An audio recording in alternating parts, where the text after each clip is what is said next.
If you joined us last year, we had the pleasure of having Anne with us and backed by popular demand. And we also got feedback on the types of additional sessions we would like from strategic diversity initiatives. We invited them back. And so today we have Dr. Ann Phibbs and Kaitlin Desselle talking about micro-inequities, implicit bias, and moving forward toward equity.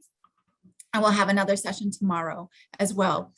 Ann Phibbs is the founder and president of Strategic Diversity Initiatives. She brings over 25 years of experience of helping organizations advance their diversity, equity, and inclusion goals.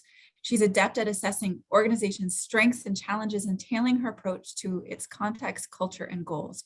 With extensive experience in training, teaching, curriculum development, and training of trainers, Ann has delivered hundreds of workshops and classes for thousands of participants in corporate, government, higher education, nonprofit, healthcare, small businesses, and faith community settings. Anne has built a successful diversity and inclusion leadership program at the University of Minnesota with a focus on emotional intelligence, which is what we focused on last year.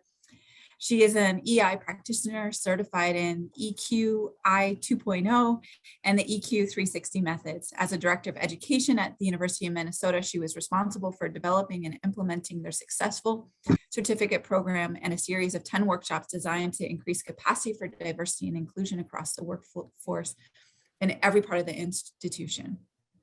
As a seasoned consultant, Anne is able to work with small and large organizations like ours on a variety of diversity, equity, and inclusion needs, including assessments, action plans, customized training, and inclusive leadership development. Anne earned her PhD in philosophy and feminist studies at the University of Minnesota and lives in Minneapolis. Co-presenting with her today is Kaitlin Desselle, who is the Director of Client Support and Development with Strategic Diversity Initiatives.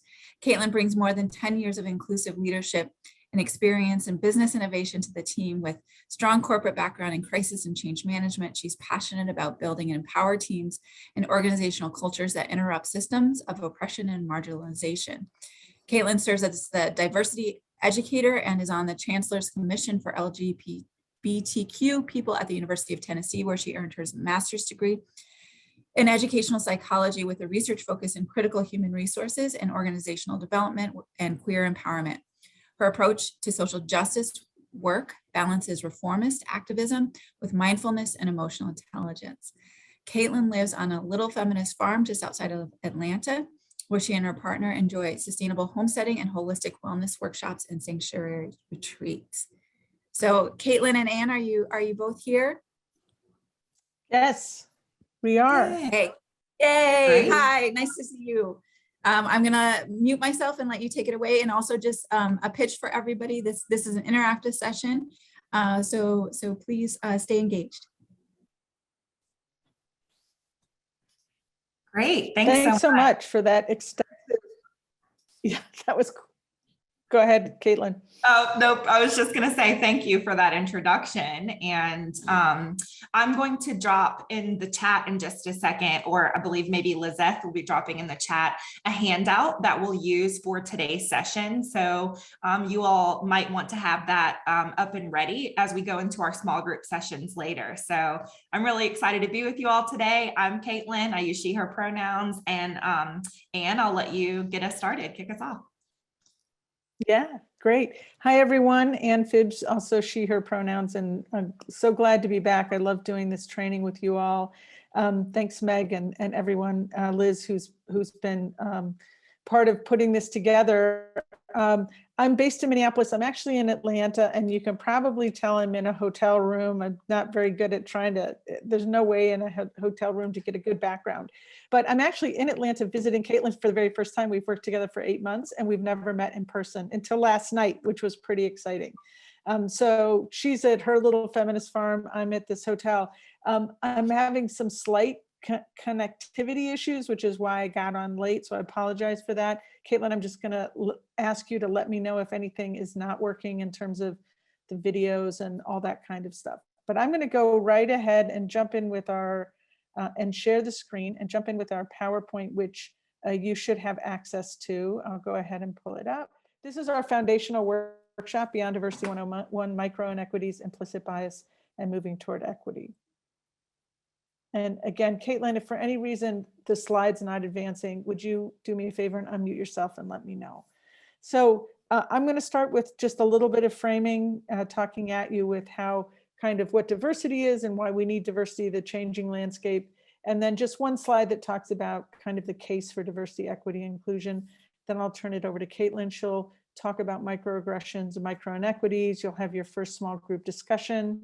I'll come back and we'll talk about implicit bias. We'll have some videos that we'll share around both microaggressions and implicit bias. And then we'll move into what do we want to do about this. So we'll talk about acting as an ally and scenarios and end with some next steps. Lots to fit in 90 minutes. But at any point, if there's a question or a comment you have, please don't hesitate to unmute yourself and jump in. This is the slide that just shares a little bit, just a touch of the tremendous amount of research that's out there that shows that we get better outcomes with diverse teams. So this is an article from Catherine Phibbs in Scientific American, and she kind of says it all in the title, how diversity makes us smarter. Being around people who are different from us makes us more creative, more diligent, and harder working.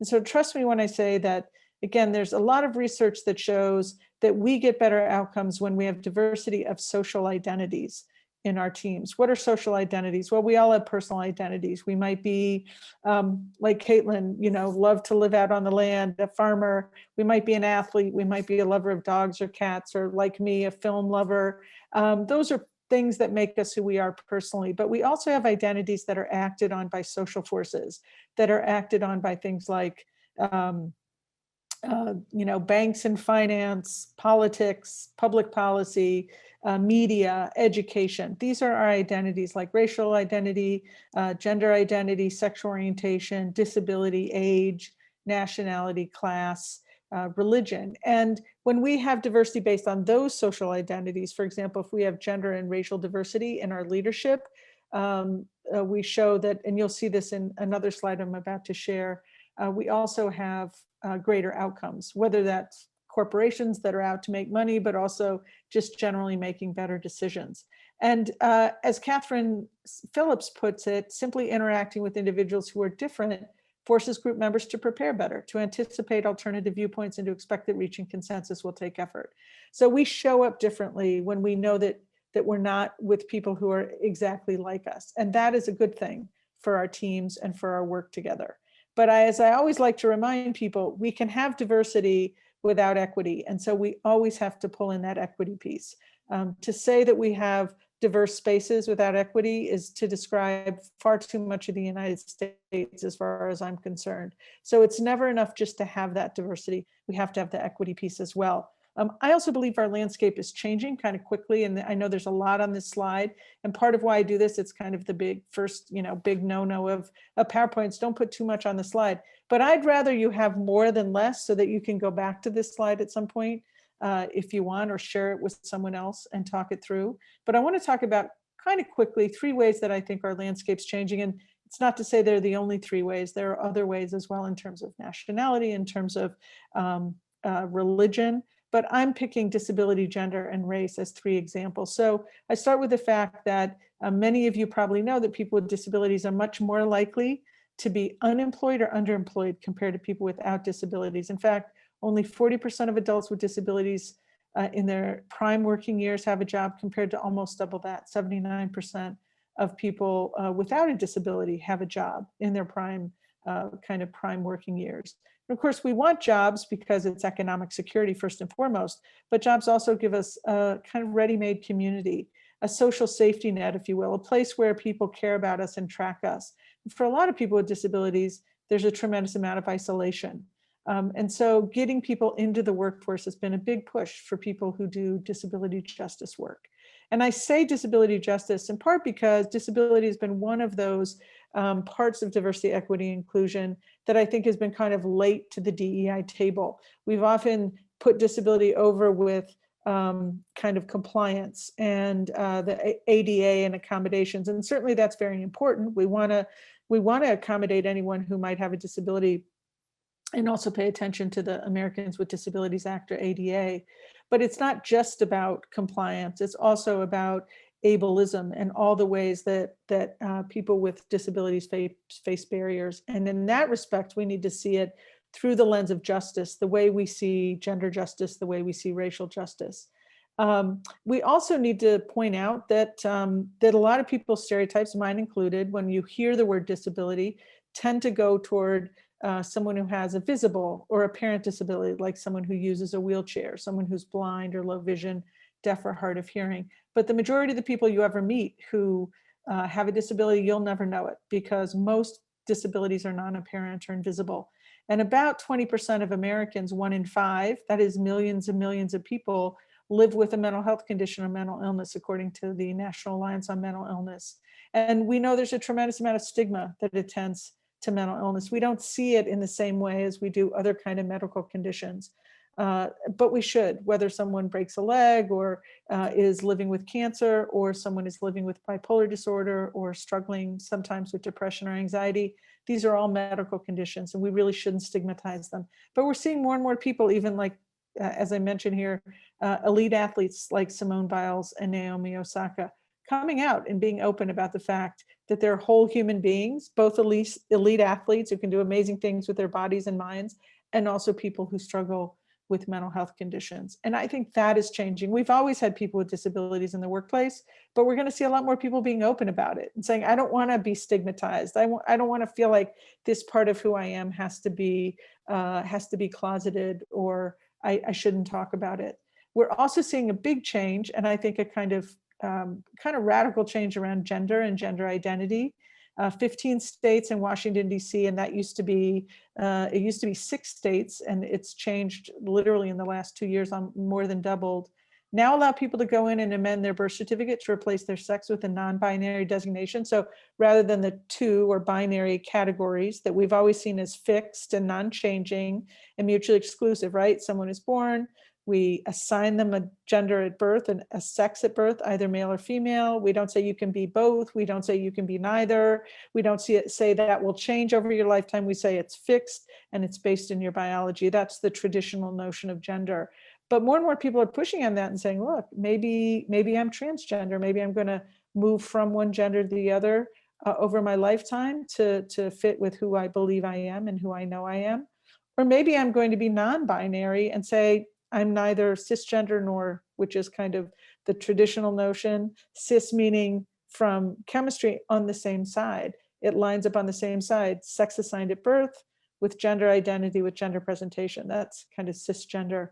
And then there's transgender, someone who might transgress that, go across and shift from being a man to a woman or a woman to a man. And now we have people saying, well, I'm non-binary, I'm neither male nor female, I'm neither cis nor trans. They might use they, them as a primary singular pronoun, either alone or with she and her or he and him. 22 states you see, and Washington, D.C. now allow a third gender option for a driver's license. My own state of Minnesota is one of those 22 states. And we just changed it with US passports starting in 2021. So now there are non-binary options. So we're getting a lot, Kaitlin and I, a lot of requests for training around this, because people are coming into the workforce, into the workplace. And we know this Generation Z, the latest, youngest generation that's in the workplace, 18 to 25, these folks are much more likely to identify as non-binary and LGBTQ than any other generation to date. So more and more people are like, we need to look at our forms, we need to look at our restrooms, we need to think about how our spaces and our processes and our services and our programs are gendered in a way that doesn't include people who are non-binary. And finally, we're changing around race and racial equity. We are shifting to becoming, in 2045, a nation where the majority of the nation, some people say minority white, I like to say majority people of color and or Native. But for children, that was 2020. So 2 years ago, we became a nation where the majority of our kids are kids of color and or Native. And not only, I think, are we seeing that the population is changing, but we're seeing a more robust discussion around racial equity, around reparations, around what it means to really make, I don't want to say make peace, but address is a better way to say it. Address a system, a deeply ingrained system of racial inequity, a system that our country's been founded on. So coming from Minneapolis, where we saw the murder of George Floyd and Memorial Day 2020, 2 years ago, and we've seen what the New York Times says is arguably the largest social movement in the history of our country, the Black Lives Matter movement and the protests from summer and fall of 2020. We're a nation much talking about racial equity, racial justice, much more than we have. And all of that is a shift. So these are all things that are changing around us. Just points out all the more why we need to be having these conversations. So the last slide that I'll share before I turn it over to Kaitlin is to talk about just a little bit from a human resources panel that Forbes put on, where they took HR folks from some top companies and said, if you had to explain what were the benefits of diversity, equity, and inclusion, how would you describe it? And so I just wanted to share some of what they shared.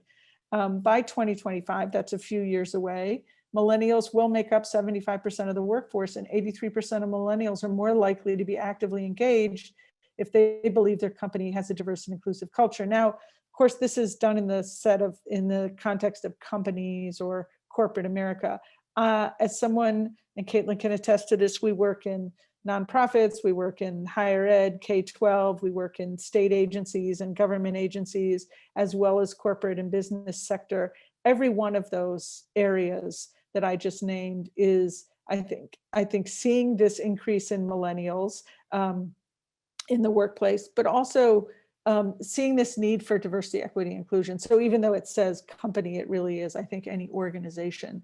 The most diverse organizations or companies are more likely than ever to outperform financially. And I think they're just going to outperform. You're just going to get better outcomes generally, whatever those outcomes are. They might be financial outcomes. They might be outcomes around maternal and child health and serving certain populations. You're going to do better when you have staff who are connected, when you have staff who reflect the communities you're serving, when your internal policies and procedures and services match with your stated mission, vision, and values. Organizations with diverse leaders and employees innovate at a faster rate.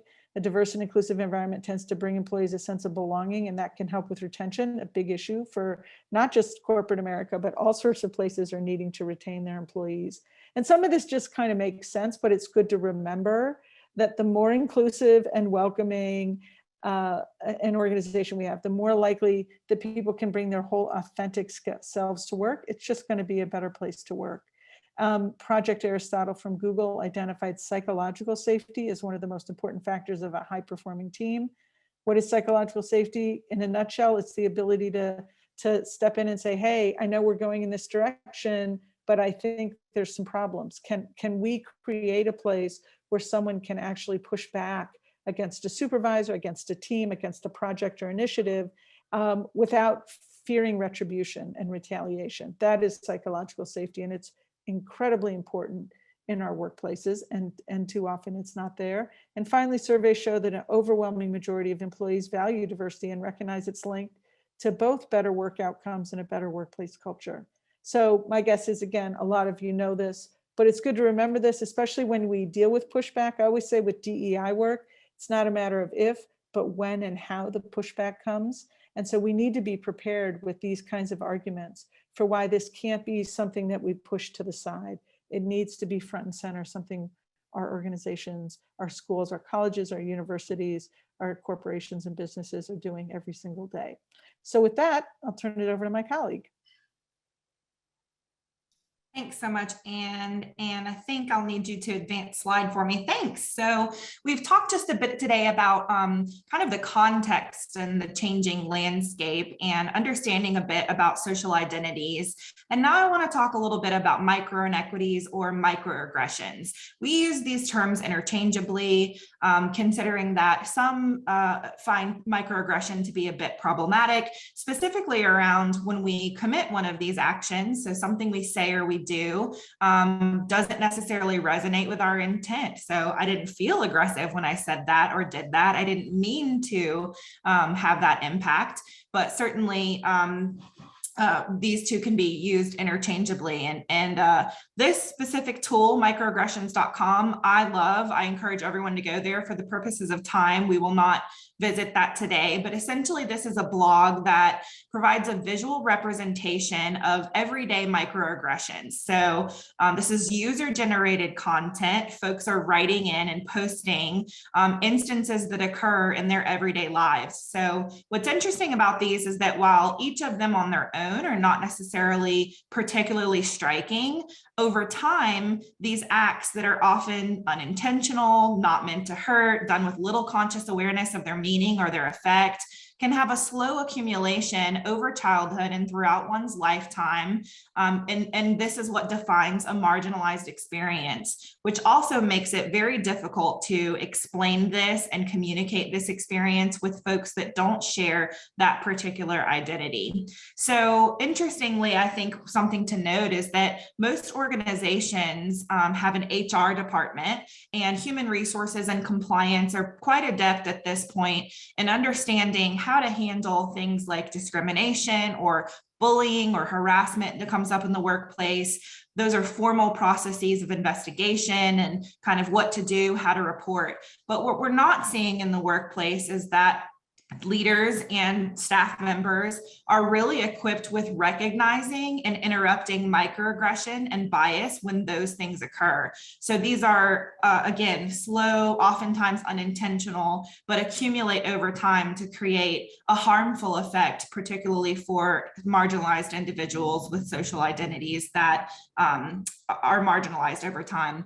So what we'll do is watch a quick video that gives us a really great essence of micro-inequities and kind of explains what they are. And I'll have you, if you don't mind, cue that up. And I'll note as well that there are a couple of versions of this video. We like the clean version. The other version just has a swear word in it. So if you intend to use this as a tool for your own learning later, be sure to search for this clean version. Thanks so much, Anne, when you're ready. Sure.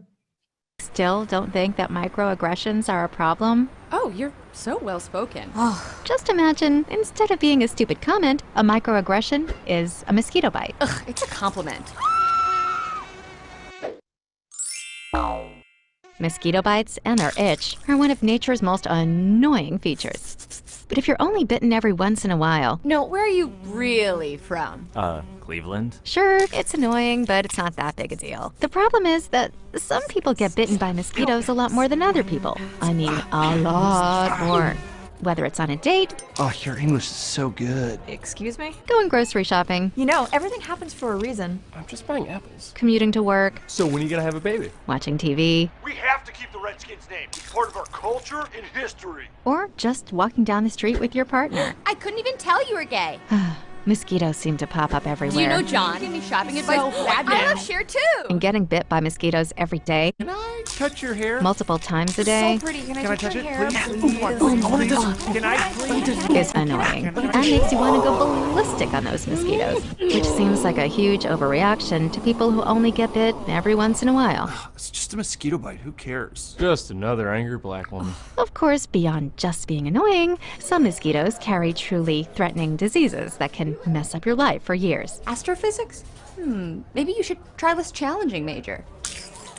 Ow, my dreams. And other mosquitoes carry strains that can even kill you. He looked like he was up to trouble, okay? I felt threatened. So next time you think someone's overreacting, just remember, some people experience mosquito bites all the time. You're all so exotic. Wow. And by mosquito bites, we mean microaggressions. Thanks, Anne. And so I hope you enjoyed that video. We like this one because it brings a bit of levity to a topic that can be complex and a bit heavy to understand. So if you'll advance us forward, Anne, what I'd love to share as well is a bit about some kind of hard data. So this study that was conducted and reported by the New York Times followed the experience of 101 Black teenagers and asked for them to record over time instances of microaggressions that occurred. So during this time, it was reported that more than 5,600 experiences of racial discrimination over a 2-week span occurred, which is an average of more than 5 instances per day for each teenager. So those who experienced instances of discrimination over the 2 weeks weeks also showed short-term depression symptoms, difficulty sleeping, loneliness, and anxiety. And what's very interesting about this is that even seeing or hearing about a parent or friend or colleague experiencing racial discrimination, the study suggested had similar effects on mental health. So we're seeing here kind of this indirect or vicarious impact from racial discrimination as well. And part of why microaggressions are so insidious is that most white folks see them as not real or not a big deal. So even in this video, they referenced, it's just a mosquito bite. It's not a big deal. You're just an angry Black woman, and really kind of minimizing and gaslighting around an instance not being that big of a deal. But microaggressions, as we've seen, are something that occur over time and have a buildable impact and can be very harmful, if not deadly. So this is showing us the magnitude of discrimination faced by Black adolescents. This is happening all the time, and it's impacting mental health at an alarming rate. And next slide, please. Thank you. So with that, we'll take a pause from talking at you and ask for you to interact and do some participation with us here. In just a second, Anne is going to set up some small groups and break us into small group sessions. And what we'd love for you to do is take a bit of time to discuss amongst yourselves what have been your experience with microaggressions or micro-inequities. So have you witnessed it? Have you experienced it? If so, what happened? We'd love to hear examples. And do you think you've ever committed a microaggression? So if you're feeling particularly brave in this space, let us know if something has occurred that you recognize was a microaggression and microinequity. If so, what happened? So Anne will put us into some small group sessions. And can you give us the time for that? Apologies, Anne. Well, it's letting me set them up. So okay, Kaitlin, I can do that. Yeah, Kaitlin, I can't. Let's give people 10 minutes. Yeah, that makes perfect sense. Okay. Great. All right. So I'm going to go ahead and set these up for 10 minutes for everyone, and you'll get a quick 15-second countdown when we're done here. All right. Rooms are open. So go ahead and feel free to hop in your small group, and we'll see you in 10 minutes. But as everyone is kind of joining us in our larger session again, we'd love to hear maybe from one or two folks quickly what you talked about. So what are the experiences that you all have had with micro-inequities or microaggressions? Particularly, I'm interested if anyone has recognized a microaggression you've committed, and how did you handle that? Well, I can share in regards to what I witnessed. Actually, I didn't think I would witness a microaggression. I like how Anne has stated that we actually have a diverse teaching staff. We're predominantly Hispanic, African American, and then we have someone from India, and then we have a Native American supervisor. And how we're so diverse, but then there isn't that equity, I guess you say, or that education about cultural sensitivity. And when I walked into it, actually one staff was asking the other staff to touch her hair. And then the African American, they just looked at her and said, touch your own hair. So I just thought, oh, okay. And this is exploding, and both staffs are very nice. But the other staff was really upset. But then she walked away, and then here I'm African American, I'm witnessing it, like she said, like Anne said, I'm like, oh, I just experienced, something indirectly, but directly, and I feel both parties, I understood both parties, but I was just so taken back, and then how it makes me feel, and I'm thinking, wow, we need education here. Because even when I went to my boss and explained it to her, she just looked at me in blank stare. And then she's Native American, and the hair symbolizes a lot, just like for African American. And like I was sharing with my peers here, is that I'm both. I'm African American, and I'm also Native American. So I don't never get to speak that because you don't see that first. You see the African American. Right. So, and to that, it symbolizes pretty much the same thing for their hair. And for that to be that way was very disappointing, So she just had a blank stare, and I just thought, okay, I was like, I can't really want to be working here. I think that we need to have education. We need to have cultural sensitivity training or cultural awareness, because like you say, you could be in a diverse setting and we all don't really understand or get each other. I love how you said that, Ann, and I just feel that I didn't even know that that's what I was feeling, you know, when you said it, and then how it made me feel, how I was like, yeah, I'm upset. I'm depressed by it. I didn't even notice until you really said it, and I felt, and I didn't want to speak to my supervisor. I just looked like, she said hi to me yesterday, and I just couldn't look at her. Ooh, girl, you're gonna make me cry. Well, thank you so much for sharing that. And we won't spend too much more time around this, but it reminds me of, I, in another life, used to run a hair school and had students that were learning to style hair, learning to think of hair as a fabric and an art. And there was a need for us to do some education around the cultural implications of hair, particularly hair for Black and Brown people. And I think there is this element of asking for to touch someone's hair or their body, or even worse, you know, going in to do so without asking for that permission, really is a reflection of privilege and assuming that we deserve access to other people's bodies in that way. So definitely to reiterate what was shared here, some education and some training around privilege and access and how to handle those kind of situations when they come up. Thanks for sharing that.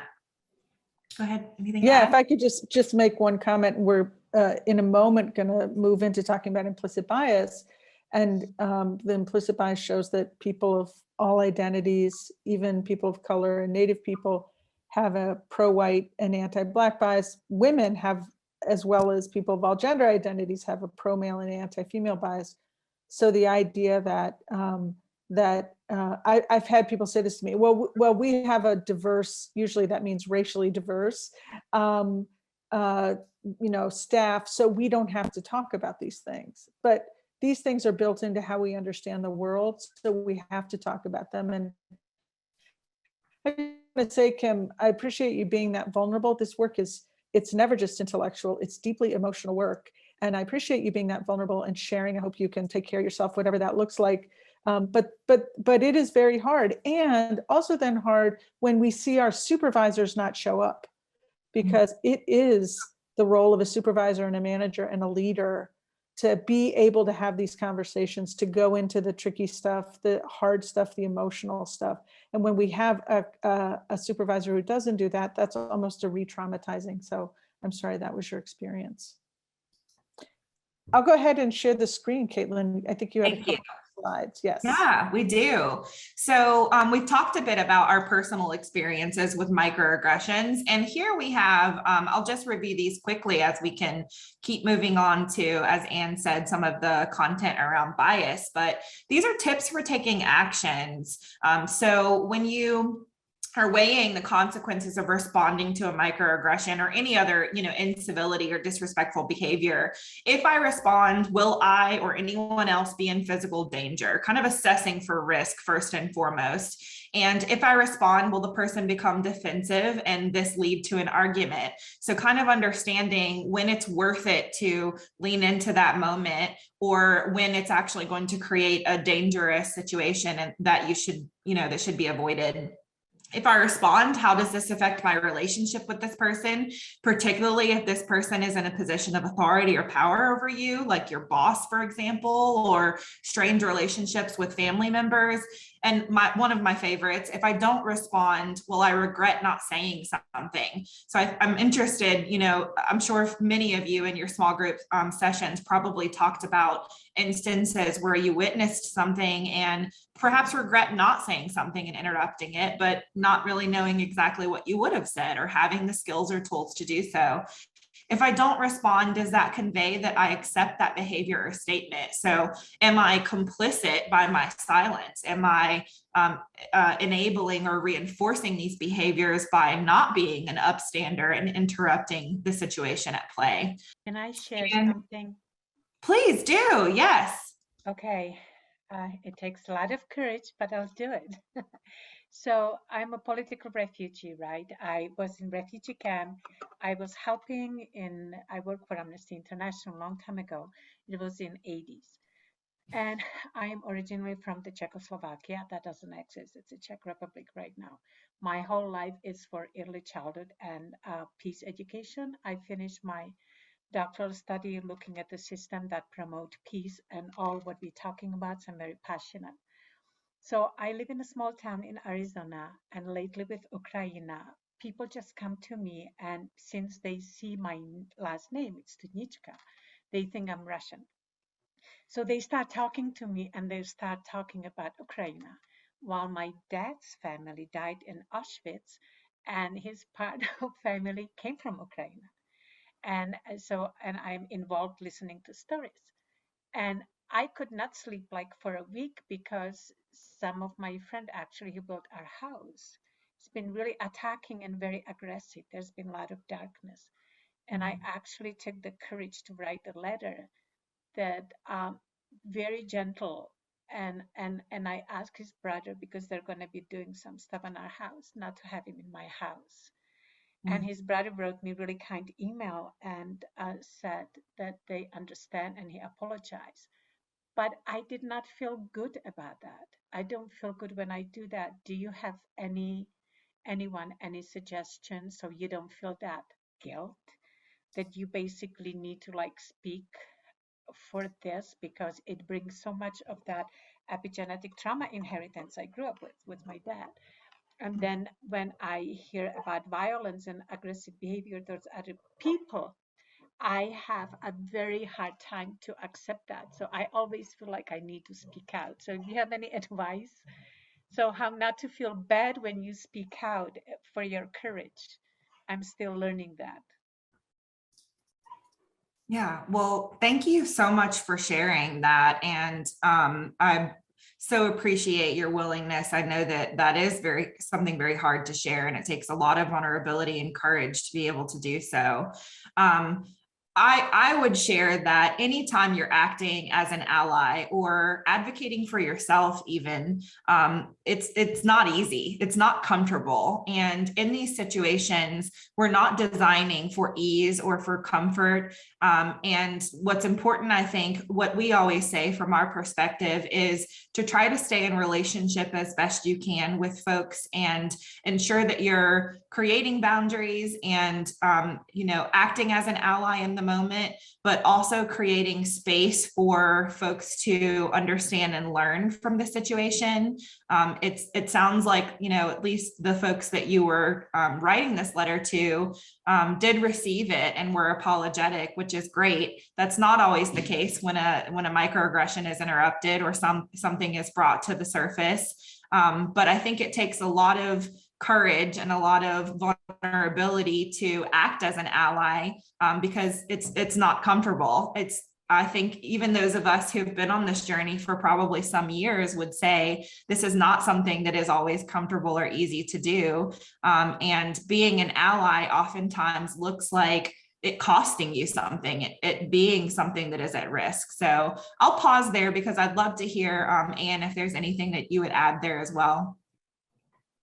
Well, I agree with everything you just said, Kaitlin and Lenka. Thank you so much for sharing. And I'm sorry that it's been so difficult. I think, part of what I heard you say is you feel bad. And I think sometimes for all sorts of different reasons, we've been taught to take care of other people. I think that's been true for a lot of people who are female identified. It's often been true for people who have other marginalized identities, that to some degree it's a survival mechanism to take care of people in some kind of positional power.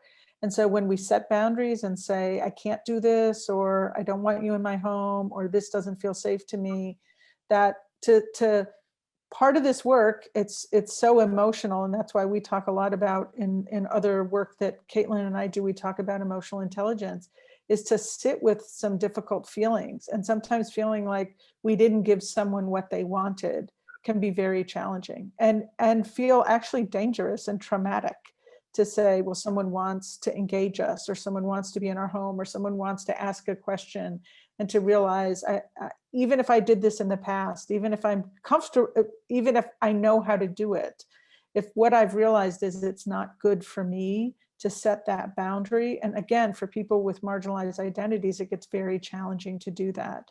So a couple things. One is to just notice that you feel bad. Just because you feel bad doesn't mean you did anything wrong. Also to see this as communal work, to get support, right? To find places, whether it's paid support with a therapist or colleagues or friends, and to just remember that it doesn't have to, someone else might have been able to do something that is hard for you to do, and you think, why can't I do it like they did? It doesn't matter. What matters is what's your truth and what you need emotionally to be able to sustain that boundary. I would just put that out there. But as we've already seen with Kim, this is tough work. And if we're really open and honest about it, it's sometimes grueling, it's traumatic, it's sometimes it's slow. Sometimes we move forward and then back. So the more support that we can get for this work. But I just want to encourage you to, continue to hold your boundaries and say, I'm the one who knows what's best for me to be able to do at this moment. So I appreciate your sharing. Thank you. Yeah. It's kind of hard, but it just hit me when I'm looking at these Yes. slides. Yeah. No. I appreciate the very open, vulnerable sharing that we've had. It's very powerful. Absolutely. Yeah. Well, and to that point, I think this slide is really timely in this dialogue, which is suggestions from Dr. Diane Goodman around how to take action in the moment. So a really kind of foundational one is ask for clarification. Could you say more about what you mean by that? Or how have you come to think that? Help me understand what's going on for you here in that moment. Separating intent from impact. I know you didn't realize this, but when you said that thing, did that thing, it impacted me this way. It hurt me. It was offensive. Instead, could you try this out? Could you, say it this way, do it this way, or refrain from doing or saying these things? And then this is one that we practice, Anne and I, frequently with one another, even sharing your own process. So I noticed that you said it this way, or you did this thing. I used to say or do that too, but then I learned. And so this is what I'm doing now. So really kind of, like we said, staying in relationship and humanizing the process a bit. So that we're not pushing folks into a space of defensiveness or ostracizing them when we're asking for them to step forward in this journey. Next slide, and I think I'm turning it back over to you. I think you are, Kaitlin. Thank you. So great conversation. So we're going to shift into talking about another way that these issues play out in our workplaces and our organizations. I'm going to talk about what I call implicit bias. Some people call it unconscious. University of Washington calls it unexamined bias. Why are we talking about this when we know there's explicit bias? Because this is the bias we don't think we show. When we say, I'm a good judge of character, I'm good at making decisions, I'm good at hiring people, I don't consider race or gender. The fact of the matter is we do. It's literally the way our brain takes shortcuts. So it's implicit or unconscious because we can't control it. So it's unintentional, automatic, outside of our awareness, and it's often contradicting to our conscious beliefs. Most of us don't want to be racially biased or biased around gender or sexual orientation or disability, and yet the research shows that we are. I'm going to share a TED Talk from Kristen Pressner, the Global Head of Human Resources at Roche Diagnostics. It has a slight corporate feel because she's obviously a corporate entity person, works in a corporate entity, but I really like how she talks about flip it to test it, which I think is one of the most helpful reframes for implicit bias that I've come across. So I'm going to go ahead and share that video. Kaitlin, if for any reason you can't hear this, let me know. And we'll watch that. It's about 9 minutes long. Okay, so let me just get this out there. I have a bias against women leaders. No one could be more surprised about this than me. I'm a woman leader. And on top, I even work in human resources, which means it's kind of my job to be unbiased. In fact, I passionately encourage women to step into leadership. My poor kids would definitely tell you I never stop talking about it. But in spite of my strong belief that women make great leaders, I've realized I don't always act like it. Not long ago, within the same week, 2 members of my team asked me to take a look at their compensation. my first reaction to the man's request was something like, yeah, I'll look into it. My first reaction to the woman's request was something like, I'm pretty sure you're good. A day or so later, I'm sitting at my desk, hard at work, and I somehow connected what, up until then, I'd seen as two separate events. I'd had two very different reactions to basically the same request, and I thought, what's up with that? Might I be biased and not even know it? But I know what you're thinking. This is 2016. It's not a topic. Women leaders are everywhere. Maybe you, like me, have personally hired or promoted lots of women leaders. But then I thought, with all this talk of unconscious bias, might something be going on that I'm not even aware of, if it's unconscious and all? For those of you who might not already have been inundated with this in the corporate world, it's a simple concept, and it's backed up by neuroscience. Our brain has to handle way too much information. So in order to manage it all, our brain takes the liberty of looking for patterns and filtering for us what it sees as the most important bits, like autopilot. Our brains take shortcuts. Without these shortcuts, we'd have to sit and really think through way too much information. Imagine if every single time you had to think through everything from how to open doors to how to shake hands to how to sing happy birthday. But brain shortcuts do have a downside because they see patterns that are based on the cumulative effect of everything you've been exposed to throughout your life. Which means the whole thing is happening also in the back of our minds, which means we're not even aware that it's happening. This can cause us to behave in ways that are not true to who we want to be or how we feel we are, and we might not even know it. Unconscious bias sounds kind of clinical, but I looked it up, and other words for unconscious are comatose, paralyzed, or senseless. And other words for bias are bigotry, intolerance, and unfairness. Okay, so that would mean we're not just unconsciously biased, we're actually senseless, intolerant bigots. So that's not something I want to be, consciously or unconsciously. And here's the scary part. Most of us think we can outsmart it. We believe it when we say things like, I don't see race, or I just hired the best person. It just so happened that at the time of the 2 pay requests, I was doing research on unconscious bias. And the research said, these are our expectations of men. We expect them to be assertive and strong and driven. And these are our expectations of women. We expect women to be helpful and sensitive and supportive. If we were to make it a little bit tighter, we see men as taking charge and women as taking care. No, it's not because every single one of us is a misogynist. It's simply because men taking charge and women taking care is what we've mostly been exposed to throughout our lives. And our brains will do the rest, unconsciously redirecting us into those patterns that it recognizes. Still feeling like this bias couldn't possibly belong to me, one of the words jumped out at me. Wait a minute. Do I see the man as a provider, and so I looked at his pay request more seriously? And do I not see the woman as a provider, and so I've somehow dismissed her request? In that moment, I had to realize I do. I see men as providers, but not women, which is really interesting because I'm the sole financial provider for my family of 6. My husband is a stay-at-home father for our 4 children. I take charge, and he takes care.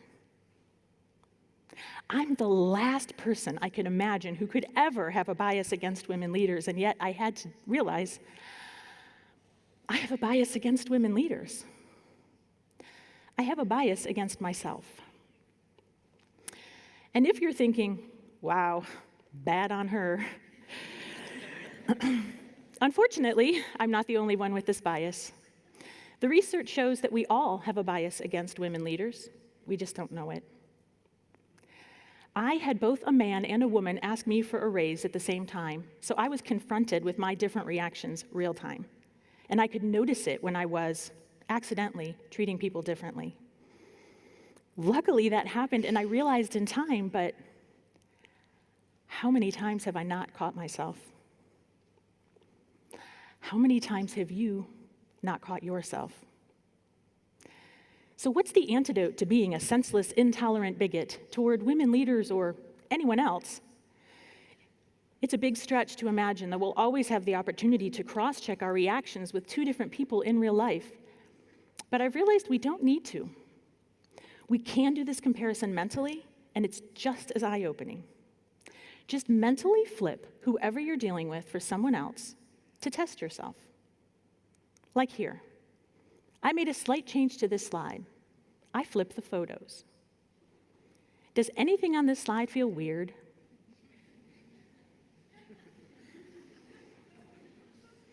Flip it to test it. If it feels weird, you might want to check yourself. The more I tried it, the more I saw the value. In fact, there's this Twitter account that just flips the gender of things we commonly say, and suddenly they become funny. Being called a policewoman doesn't bother me at all because I know it covers both women and men. Andrew, policewoman, age 40. Or let's take my hometown baseball team of the Cleveland Indians. Flip it to test it. How would you feel to be up in the stands cheering for the Cleveland Caucasians? Now, maybe you're thinking, this doesn't happen to me. And maybe you're right. Maybe you are a superhuman person who manages to intercept those brain shortcuts at exactly the right moment to ensure you're behaving bias-free and consistently with your values and beliefs in all of your actions. It could very well be. But what have you got to lose to double-check yourself? If we all started to flip it to test it, we might just be surprised at how often we would choose to behave differently. Because what if you're missing an opportunity to see the world differently? Thank you. So I do like that flip it to test it, as I mentioned. I'm going to go back to my PowerPoint and share a little bit about implicit bias and then move into talking about allyship. These are some resources for you, just so you're aware that there's a lot of work out there around implicit bias. The Kirwan Center for the Study of Race and Ethnicity would be probably my #1 place to send you. But you could also look at the Harvard Implicit Association test that you can take online for free. I'm going to move quickly through some slides to just point out what we know about implicit bias from a lot of research. So this is one of those examples of research where they take absolutely identical resumes, no difference except the names. And you can see here the names, Emily and Greg, more likely to stereotypically be associated with white people. Lakeisha and Jamal, more stereotypically associated with Black or African Americans. And then they send out the resume. Remember, nothing different except a name. The white name had 50% more callbacks. So there have been many other studies, including those dealing with housing, healthcare, online sales, perceptions of risk and safety, that have demonstrated that people of all racial identities demonstrate a pro-white and anti-Black bias. Some people think implicit bias is a bias towards your own group. It's not. It's a bias toward the group with social, political, and economic power. So while Black, Indigenous, people of color, BIPOC individuals don't show as much of this, they still show a pro-white and anti-Black bias. And the same is true. I'm going to kind of skip this slide just for a moment, only because it points out just even more bias on the part of some. It was an exercise that showed that there was bias in how we perceive something in writing based on race. But there's also evidence that we have this kind of bias around gender. So they sent out, in this study, sent out applications for a lab manager position to male and female science professors, asking them, to rate them, nothing different except a male or female name. And similarly, you can see that they rated the males higher. And so people of all gender identities demonstrate a pro-male and anti-female bias. Now, I've trained librarians, I've trained people in veterinary medicine, I've trained nurses. What do all those disciplines, professions have in common? They're all female dominated. And I remind people, and I would imagine that is probably true in maternal and child health, But so even in female dominated organizations or professions, you have to be careful for sexism. It still plays out. So you might be tempted to say, well, that search committee has 80% of the search committees made up of women, so they won't show bias. Actually, people of all gender identities show a pro-male and anti-female bias. So we have to check ourselves for it. We have to be prepared to have these discussions. This slide just shows that while there's not as much research, there's still research that shows that we show an anti-LGBT bias and anti-disability bias. Again, we may have a disability ourselves. We may, as I am, be queer, or in my case, I'm queer or lesbian. I'm still going to show an anti-LGBT bias, not because I hate myself, because that's literally the shortcut that my brain takes, as Kristen Pressner said. So what are we going to do about it? We need to show up as an ally, a champion, accomplice, co-conspirator. It doesn't really matter the word. There's always a new word. I think the concept is what's important, that whatever our lived experience, whatever our social identities, whatever role we play in an organization, we can decide every day that we want to show up, being willing to pay attention to, and most importantly, taking action around these social, political, and economic differences and inequities that attend based on social identities. A few things about being an ally. Most of us, as I'm white, I'm middle class, I grew up speaking English. That's all ways I have privilege. I'm also female and queer. These are ways I'm marginalized. And most of us are a mix of marginalized and privileged identities. And the whole point is not to feel bad about who you are. Allies move past shame, guilt, and blame, because shame just re-centers everything on me. If I feel bad now because I'm white. Instead, I say, okay, what am I going to do with the privilege that I have? How can I move forward? And so as we move toward our scenarios and giving you another opportunity in small groups to think about what you might do, I'll share one last short video. Dr. Joy DeGruy is a social work professor, does a lot of work on the effects of slavery on the Black family. I've seen her speak twice. If you ever get a chance to see her in person or just learn more about her, she's phenomenal. But in this short video clip, she's just talking about going to the grocery store and what it means to be an ally. So we will go ahead and I will share that video clip. My sister-in-law, who's half Black, half white, but looks white, blue eyes, whiter than most white folks, very white. She and I, we kind of grew up together. We raised our children together. So they're first cousins, and it's a wonderful, very, very multicultural family. So we're going in a Safeway one day. And Kathleen, my sister-in-law, is in front of me, and she's, writing a check for her groceries.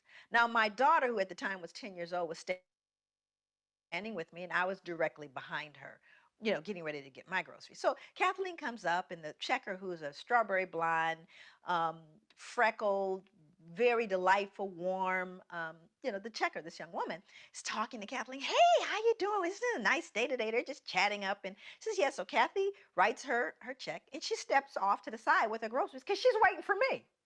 Of course, again, Kathleen looks white, right? So I come up. No conversation. She looks up at me. Absolutely no, just little chatter.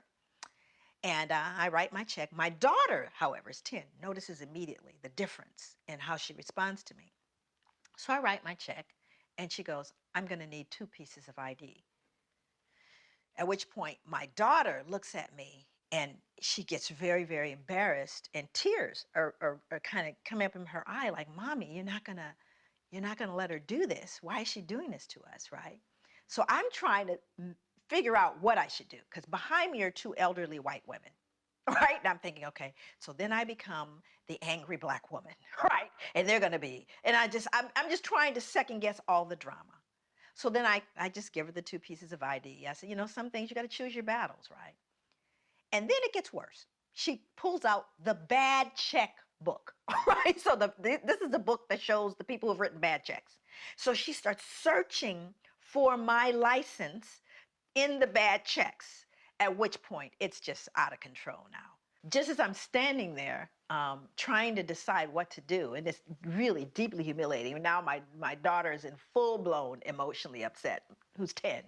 My sister-in-law walks back over, and she steps in and she says, excuse me, why are you doing this? And the checker goes, well, what do you mean? She goes, why are you taking her through all of these changes? Why are you doing that? She goes, well, this is our policy. She goes, no, it's not your policy because you didn't do that with me. Oh, well, I know you've been, she goes, no, she's been here for years. I've only lived here for 3 months. And so at this point, the two white elderly ladies go, oh, I can't believe what this checker has done with this woman. And it's totally unacceptable. At which point the manager walks over. So the manager walks over and says, is there a problem here? And then my sister-in-law again responds, she goes, yes, there is a problem here. Here is what happened. So you see, she used her white privilege. And even though Kaitlin is half black and half white, she recognizes what that means. And she made the statement. She pointed out the injustice. And she, as a result of that one act, influenced everyone in that space. But what would have happened? I can't know for certain had the black woman said, this is unfair. Why are you doing this to me? Would it have had the same impact? But Kaitlin knew that she walked through the world differently than I did. And she used her white privilege to educate and make right a situation that was wrong. That's what you can do every single day. So I'm going to go back to the PowerPoint and move us toward our scenarios as we think about what would it mean to act as an ally. So here are the two that we want you to think about. You and a few colleagues are talking informally. The conversation turns to past jobs and the supervisors you've all had. You all agree that most managers, supervisors have been okay, but there are always a few that are particularly challenging. One of your colleagues, Brandon, who identifies as a person of color, shares how he was treated differently by a particular group of managers in his last job. He says, it was so frustrating because they would listen to the white employees more than me, even when we were saying exactly the same thing. And I even felt it from some of the younger managers. It was subtle, but I noticed, of course, sometimes the racism just gets really hard to deal with. Most of your colleagues are silent, but one colleague, Denise, who identifies as white, says, that sounds hard. I've had managers who don't listen to me either. I'm not sure it's always about race, though. Sometimes they're busy or stressed out or just jerks, you know. I usually try to remember it's about them and let it roll off my back. I also think having a positive attitude can help a lot. So that's your first scenario. And here's your second one.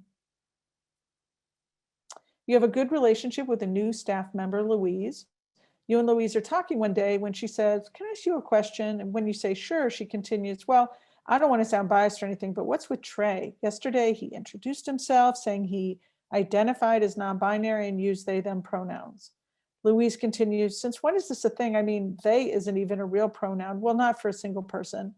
Of course, I want to be respectful, but isn't some of this diversity stuff just getting out of hand? Laughing a bit, Louise says, I didn't think I needed a gender studies degree to work here. And so here are the questions we want you to think about. What would you say if you wanted to address the issue and reframe the conversation? What would it look like to be an ally? How might your own social identities, your race, your gender, etc., affect how you would respond and how you might be perceived? And how might your role within your organization affect how you would respond and how you might be perceived? So I'm going to go ahead and stop the screen share.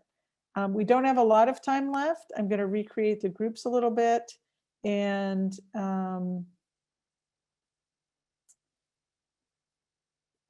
give you about just about 8 minutes to talk about the one that you find most challenging. So we'll put you in those groups and you can have that conversation about which of those scenarios. And I think that was what we dropped in the chat. So you should be able to pull that up.